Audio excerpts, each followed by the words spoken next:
আসসালামু আলাইকুম।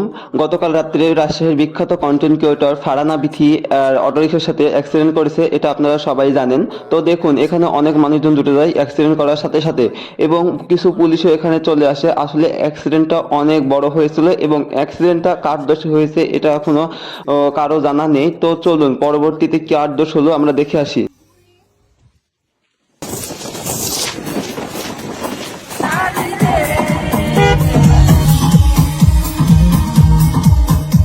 সুন্দর করে কথা বলা যায় না। অ্যাক্সিডেন্ট হলে মানুষ এক্সাইটেড হয়ে যায়। না, আমিও তো মরে যেতে পারতাম, আপনিও মারা যেতে পারতেন, আপনার গাড়িও কিন্তু তাহলে সে তাদের মেয়ে হলে কি তারা এরকম করে ভিডিও করতো অন্তত, মানে ভাইরাল? আপনি যেটা আমি বিপদে পড়ছি ভাই, এটা দেখেন কিরকম করতেছে।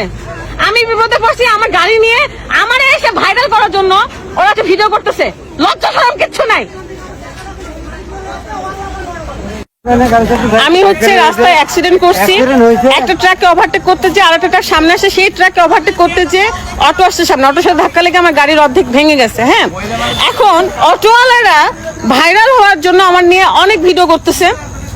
ভিডিও আপনারা হয়তো সোশ্যাল মিডিয়াতে দেখতে পারবেন, হুদায় ভিডিও করছে। আমার কিন্তু মাছটা অলরেডি অর্ধেক ভেঙে গেছে। হ্যাঁ, আর মানুষরা ভিডিও করতেছে ভাইরাল হওয়ার জন্য আমাকে নিয়ে। আমি কিন্তু বললামই, একটা ট্রাক আসছে, সেই ট্রাককে ওভারটেক করতে যায় আরেকটা ট্রাক সামনে চলে আসছে, সে আবার ডাবল ওভারটেক করতে হয়েছে। তখন কিন্তু অটো আসছে, অটোর সাথে ধাক্কা লেগে আমার গাড়ি শেষ। অটোওয়ালা সবাই ভালো আছে, কিন্তু আমাকে ভয় দেখাচ্ছে।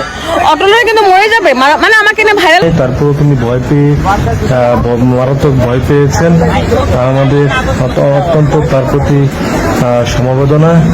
যে যেখানে আছেন ছুটে আসেন, আমাদের আম্বানি ভাইকে অনুগ্রহপূর্বক ট্রিটমেন্ট করাইতে হবে, হাসপাতালে নিতে হবে।